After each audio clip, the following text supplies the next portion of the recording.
Hi guys! Welcome back to my channel. So ngayon, para naman ito sa mga Wilka fans dyan, para fair, pero maalam naman natin na gusto din ng Wilka na makita si Bianca at si Will together.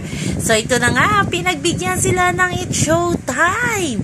Guest ngayon ng Wilka sa It's Showtime. Kasama si Michael Sager. Thank you kay Michael Sager.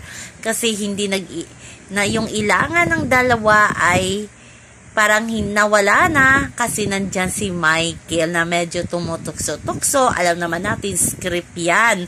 So sa mga Dasbea fans dyan, huwag nyong i-bash dyan si Bianca. Trabaho lang yan. Off-cam talaga silang dalawa talaga ni Dustin nyo.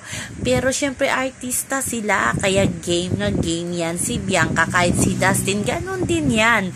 Kaya naintindihan niya ang trabaho ni Bianca. Ganun si Bianca kay Dustin, trabaho ni Dustin, kung sino makakaparihan niya. So, hindi lang maiwasan kasi nga, naging dating mag-partner itong si Will at si Bianca sa teleserye na kasama si Joshua Garcia, Gabby Garcia, at si Judy Santa Maria. Pero, dating love team daw. Pero isang beses lang naman sila pinagtambal. Hindi naman ata yung nag-click diba?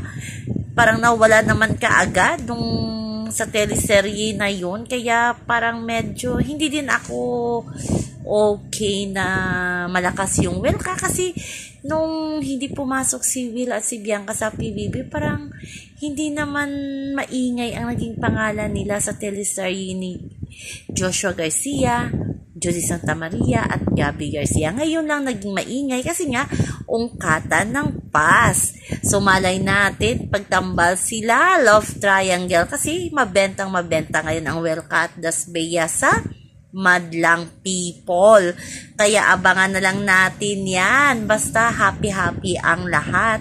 Dasbea ka man o papawil ka, basta mahal nyo ang inyong idolo, suportahan nyo kung sino ang ipipair sa kanilang dalawa. Ang mahalaga kung sino ang love nila off-cam. Yun ang pinaka-mahalaga. Diba, Dasbea, Wilka? Kaya chill lang, peace kayo dyan. Huwag nyong i-bash yung mga idol nyo pag iba yung kasama. Intindihin nyo, artista sila, trabaho lang ang ginagawa nila. Kaya happy lang. Kaya pinagbigyan na ng Showtime ang Wilka fans kasi lagi nandoon si Will. At tinutukso din naman itong si Will. Pero sikreto daw, Jillian Ward ang girlfriend ngayon ni Will Ashley. So lang po guys ang ating update sa ngayon hanggang sa muli. Bye-bye. Also remember, wag po tayong magpaka-stress. Please like, share, and subscribe my channel para ma-update kayo sa mga bago kong upload. Bye-bye!